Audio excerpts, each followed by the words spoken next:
नमस्कार दोस्तों, स्वागत करता हूँ आप सभी का आपके अपने चैनल पांडे क्लासेस पर।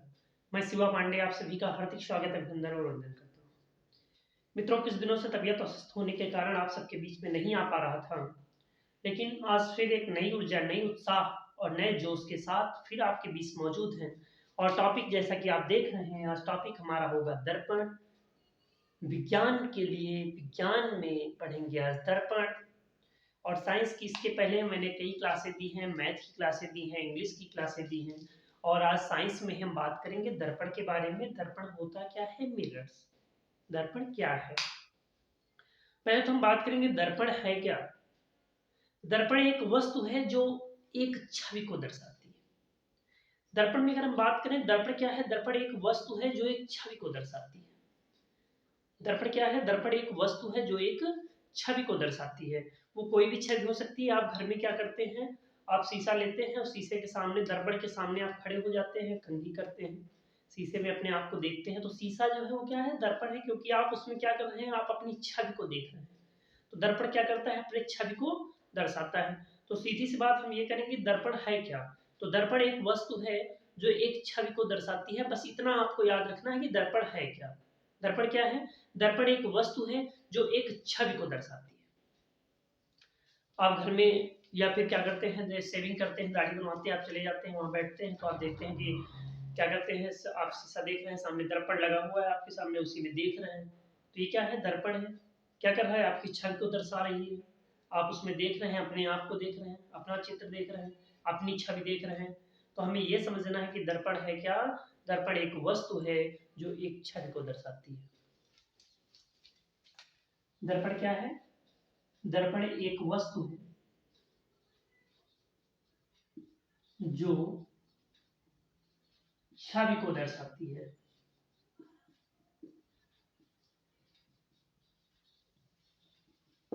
अभी जितनी मैंने बात की, बिल्कुल एकदम साधारण सी बात मैं आपको बता दिया कि दर्पण है क्या, जिसको आप शीशा बोलते हैं, घर में मिरर बोलते हैं, वही क्या है, दर्पण है। अब दर्पण होते कितने प्रकार के मित्रों, हमें ये जानना जरूरी है कि दर्पण होते कितने प्रकार के हैं। भैया देख लीजिए, एक होता है समतल दर्पण। अभी एक एक पे हम बात करेंगे, प्रत्येक दर्पण पे अभी हम बात करते हैं। एक होता है समतल दर्पण, दूसरा मित्रों होता है उत्तल दर्पण, एक होता है अवतल दर्पण, और मित्रों एक दर्पण होता है कौन सा, परावलीय दर्पण। अभी एकदम समझ में आ जाएगा। परावलीय दर्पण, देखिए दोस्तों, एक होता है समतल दर्पण, एक होता है उत्तल दर्पण, एक होता है अवतल दर्पण, एक होता है परावलीय दर्पण। ये उत्तल दर्पण और अवतल दर्पण दोनों एक दर्पण के अंतर्गत आते हैं। उस दर्पण को हम कहते हैं गोलीय दर्पण। क्या कहते हैं दोस्तों, गोलीय दर्पण। हमें पहले ये समझना है कि दर्पण क्या है। जो दर्पण एक वस्तु है जो छवि को दर्शाती है, वो किसी की भी छवि हो, अपनी छवि हो या किसी की छवि हो। अगर उस दर्पण के सामने कोई वस्तु रखी जा रही है तो आप उसको उसमें देख सकते हैं, उसकी छवि को उसमें दर्शाया जा सकता है, दर्शाती है वो। फिर दर्पण कितने होते हैं, हमने बात कर लिया, समतल दर्पण, उत्तल दर्पण, अवतल दर्पण, परावलीय दर्पण। लेकिन मित्रों क्या है, उत्तल दर्पण और अवतल दर्पण किसके अंतर्गत आता है, गोलीय दर्पण। तो इसलिए हम बोल सकते हैं कि एक हो गया समतल दर्पण, एक हो गया गोलीय दर्पण, और तीसरा हमारा हो गया परावलीय दर्पण। कहीं कोई समस्या होने वाली नहीं है, आप स्क्रीनशॉट ले सकते हैं या फिर नोट कर सकते हैं। दोस्तों ये तो बात हो गई। अब देखिए समतल दर्पण हमारा क्या कहता है दोस्तों। समतल दर्पण की अगर बात करें कि समतल दर्पण हमारा कहता क्या है, समतल दर्पण क्या कहता है, देखिए जिस दर्पण का परावर्तक तल जो है ना, समतल होगा, बिल्कुल याद रखिएगा। जिस दर्पण का परावर्तक तल क्या होगा, समतल होगा। जिस दर्पण का परावर्तक तल क्या होगा, समतल होगा, वो दर्पण हमारा कौन सा होगा, समतल दर्पण होगा। जिस दर्पण का परावर्तक तल समतल होगा वो हमारा समतल दर्पण होगा। अब देखिए इस पर ज्यादा चर्चा भी हम करेंगे, इस पर हम न्यूमेरिकल भी सॉल्व कराएंगे, क्योंकि मित्रों हम आपको बता दें, समतल दर्पण जो है, समतल दर्पण के बाहर जो दूरी होगी किसी वस्तु की, वही दर्पण के अंदर होगी। यानी प्रतिबिंब की दूरी जो है, जितना आप दर्पण से दूर खड़े हैं उतना ही आप दर्पण के अंदर है। दर्पण के बाहर अगर आपका वेग 10 मीटर प्रति सेकंड है तो दर्पण के अंदर 20 मीटर प्रति सेकंड है, क्योंकि वेग क्या हो जाता है, दुगना हो जाता है। इस पूरी चर्चा हम करेंगे। अभी एक एक टॉपिक समझेंगे। हमने बताया समतल दर्पण क्या है, जिसमें परावर्तक तल जो है क्या होता है, समतल होता है मित्रों। वो हमारा कौन सा दर्पण है, समतल दर्पण है। उसके बाद मित्रों बात करते हैं गोलीय दर्पण की। आप इसको स्क्रीनशॉट ले लीजिए, नोट कर लीजिए, फिर हम बात करेंगे गोलीय दर्पण की। देखिए दोस्तों, गोलीय दर्पण क्या कहता है हमारा,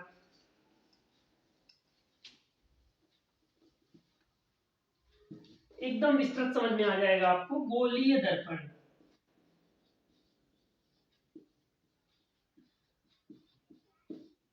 गोलीय दर्पण का आप मतलब समझ रहे होंगे, एक गोला, एक गोले का कटा हुआ भाग, एक दर्पण का एक गोला कटा हुआ भाग क्या होगा, गोलीय दर्पण होगा मित्रों।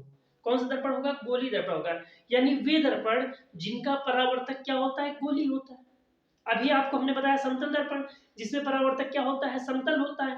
और गोलीय दर्पण क्या कहता है, जिसमें परावर्तक क्या होगा, गोलीय होगा। इसमें परावर्तक क्या होगा, गोलीय होगा। इसमें परावर्तक क्या होगा, गोलीय होगा। परावर्तक क्या होगा, गोलीय होगा, इसलिए क्या होगा, गोलीय दर्पण होगा। अभी आपको एकदम विस्तृत समझ में आ जाएगा। देखिए दोस्तों, हमने आपको इसमें दो बताया, उत्तल और अवतल। हमने कौन सा बताया आपको, उत्तल और अवतल। देखिए समझेंगे।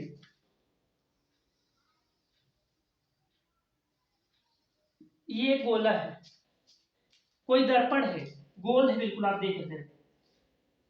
ये गोल दर्पण है, गोलीय दर्पण बोल सकते हैं इसको। अब हमने आपको क्या बताया, गोलीय दर्पण दो प्रकार के होते हैं, एक होता है उत्तल दर्पण, दूसरा होता है अवतल दर्पण। हमें बात करना है उत्तल दर्पण और दूसरी बात करना है अवतल दर्पण की। ठीक है, ध्यान दीजिएगा, उत्तल दर्पण और अवतल दर्पण। अब मित्रों उत्तल दर्पण क्या कहता है, अवतल दर्पण क्या कहता है, इस पर चर्चा करेंगे। देखिए अगर हम इस दर्पण को बीच से अलग कर दें, दो भागों में काट दें, अगर हम इस दर्पण को दो भागों में काट दें, काट देंगे दोस्तों, तो एक तो हमारा ये निकल आएगा हिस्सा, और एक हमारा हिस्सा ये निकल आएगा। ठीक, दो हिस्से निकल आएंगे। आपने देखा दो हिस्से निकले, एक ये निकला और एक ये निकला। अब देखिए, जो उत्तल दर्पण होता है ना मित्रों, इसको बोलते हैं कन्वेक्स, कन्वेक्स मिरर, यानी कि उत्तल दर्पण, उत्तल दर्पण। दूसरा कौन सा होता है, उसको बोलते हैं कनकेव, कनकेव मिरर, यानी कि अवतल दर्पण, अवतल दर्पण। एक हो गया कन्वेक्स उत्तल दर्पण, एक हो गया कनकेव अवतल दर्पण। उत्तल दर्पण क्या कहता है, जिस दर्पण का परावर्तक तल बाहर की तरफ उभरा हुआ हो। आप देख रहे हैं, ये बाहर की तरफ क्या है, उभरा हुआ है।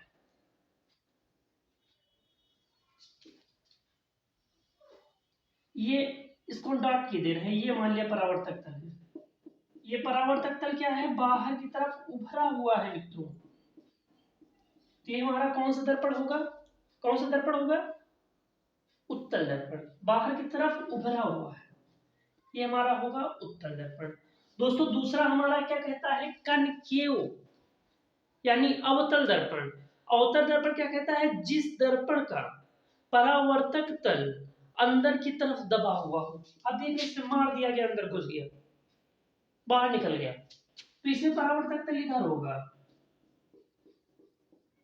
परावर्तक तल मित्रों किधर होगा, इधर होगा। ये हमने इसको ड्राइव कर दिया, ये परावर्तक तल होगा। समझ में आ गया होगा उत्तल दर्पण और अवतल दर्पण। दूसरा तरीका है क्या है याद करने का, बिल्कुल इसे इजी बता दे रहे हैं, कन्वेक्स, कन्वेक्स, वैक्स, समझ रहे हैं, वैक्स उभरा हुआ है। कनकेव, कनकेव क्यों मीन्स गुफा, गुफा के आकार का ऐसे परावर्तक तल अंदर की तरफ का। ठीक, कनकेव अवतल दर्पण। तो उत्तल दर्पण और अवतल दर्पण की बात कर रहे थे। तो मित्रों देखिए उत्तल दर्पण हमारा क्या कहता है, जिसमें परावर्तक तल क्या हो, बाहर की तरफ उभरा हुआ हो, वो हमारा कौन सा होगा? उत्तल दर्पण होगा। आज हम चर्चा इसी पे करेंगे कि उत्तल दर्पण क्या कहता है। उत्तल दर्पण कहता है कि परावर्तक तल जो है, परावर्तक तल जो है बाहर, परावर्तक तल बाहर की ओर उभरा हुआ हो, उभरा हुआ हो। पहले तो ये बात करेंगे उत्तल दर्पण में क्या होता है, परावर्तक तल बाहर की ओर उभरा हुआ होता है, ठीक है। अवतल दर्पण में क्या होता है, एक एक पे चर्चा करते रहेंगे। अवतल दर्पण में क्या होता है, परावर्तक तल, परावर्तक तल अंदर की ओर दबा हुआ होता है, दबा हुआ होता है। मित्रों, उत्तल दर्पण में परावर्तक तल बाहर की ओर उभरा हुआ होता है, अवतल दर्पण में परावर्तक तल अंदर की ओर दबा हुआ होता है। देखिए मित्रों, परावर्तक तल बाहर की ओर उभरा हुआ होता है। अब उत्तल दर्पण से प्रतिबिंब हमारा कैसा बनेगा, इस पर चर्चा कि उत्तल दर्पण से प्रतिबिंब हमारा कैसा बनेगा। तो जान लीजिए, उत्तल दर्पण से जो प्रतिबिंब बनेगा वो आभासी बनेगा। कैसा बनेगा मित्रों, आभासी बनेगा, सीधा बनेगा और छोटा बनेगा। आभासी बनेगा, सीधा बनेगा और छोटा बनेगा। अवतल दर्पण हमारा क्या कहता है, प्रतिबिंब कैसा बनेगा, आभासी होगा, सीधा होगा और बड़ा होगा, ठीक। आभासी होगा, सीधा होगा और बड़ा होगा। मित्रों, उसके बाद उपयोग, हम उत्तल दर्पण का उपयोग कहां करते हैं और अवतल दर्पण का उपयोग कहां करते हैं, एक एक पर चर्चा। उत्तल दर्पण का उपयोग कहां पर करते हैं ये बताइए, और अवतल दर्पण का उपयोग कहां पे करते हैं ये बताइए। देखिए मित्रों, जो उत्तल दर्पण का उपयोग करते हैं हम शीशा बैक मिरर में करते हैं, गाड़ी में पीछे देखने के लिए जो शीशे का उपयोग करते हैं उसमें करते हैं, बोल सकते हैं बैक मिरर में। गाड़ी के साइड में जो शीशा लगा होता है इसे पीछे देखने के लिए उपयोग करते हैं, पीछे आ रही गाड़ियों को देखते हैं, बैक मिरर उपयोग होता है। इमारतों के अंदर उपयोग होता है इसका, इमारतों के अंदर उपयोग होता है, इमारतों के अंदर। अभी मैंने क्या बताया था, प्रतिबिंब साफ कर दिया, जगह नहीं थी। प्रतिबिंब के बारे में भी क्या बताया था मैंने, प्रतिबिंब इसका क्या होता है, आभासी होता है, सीधा होता है और छोटा होता है। इसीलिए क्या करते हैं, बैक मिरर में लगाते हैं। गाड़ी में क्या करते हैं, आप शीशा में देख लेते हैं, पीछे बड़ी बड़ी गाड़ियां, ट्रक, बड़े बड़े ट्रक छोटे छोटे दिखाई पड़ जाते हैं, उसी शीशा में छोटे दिखाई पड़ रहा है। अभी मैंने बताया आभासी होगा, सीधा आपको दिखाई दे रहा है, ट्रक आ रहा है, ट्रक दिखाई दे रहा है, छोटा दिखाई दे रहा है, ठीक। अवतल दर्पण में क्या होता है, बड़ा दिखाई देता है। उपयोग कहाँ करते हैं, बैक मिरर करते हैं, इमारतों के अंदर करते हैं, स्ट्रीट लाइट में करते हैं, खंभों में लगी होती है, स्ट्रीट लाइट में करते हैं, ठीक है दोस्तों, रिफ्लेक्टर में करते हैं। इनके उपयोग की चर्चा कर रहे हैं, कहाँ पे उपयोग करते हैं, कहाँ कहाँ उपयोग करते हैं ये चर्चा की। रिफ्लेक्टर में उपयोग करते हैं, स्ट्रीट लाइट में उपयोग करते हैं, बैक मिरर में उपयोग करते हैं, इमारतों के अंदर उपयोग करते हैं। फिर बेटा अवतल दर्पण, अवतल दर्पण का उपयोग कहाँ करते हैं, अवतल दर्पण का उपयोग करते हैं आंख, कान, नाक के डॉक्टर, आंख, कान, नाक के जो डॉक्टर होते हैं वो इसका उपयोग करते हैं, कान के अंदर देखने के लिए, नाक के अंदर देखने के लिए, ठीक, वो इसका उपयोग करते हैं। आंख में देखने के लिए सोलर कुकर में इसका उपयोग करते हैं दोस्तों। किस में करते हैं, सोलर कुकर में करते हैं। गाड़ियों की हेडलाइट में करते हैं, गाड़ियों की हेडलाइट में करते हैं, जिससे क्या होता है, प्रकाश चारों तरफ फैलता है। तो ये तो हो गई दोस्तों उत्तल दर्पण और अवतल दर्पण में चर्चा। हमने आज बताया दर्पण के बारे में, दर्पण क्या होता है, फिर हमने बताया दर्पण कितने होते हैं वो बताया, फिर गोलीय दर्पण के बारे में बताया, गोलीय दर्पण में उत्तल दर्पण बताया, अवतल दर्पण बताया, इनका प्रतिबिंब बताया, उपयोग बताया, ये चर्चा हो गई। फिर दोस्तों अब क्या होता है कि हमने बताया समतल दर्पण में परावर्तक तल क्या होता है, समतल होता है, ठीक। गोलीय दर्पण में परावर्तक किससे होता है, गोलीय दर्पण से, गोलीय तल से होता है। उत्तल दर्पण में क्या होता है, परावर्तक तल बाहर की ओर उभरा हुआ होता है।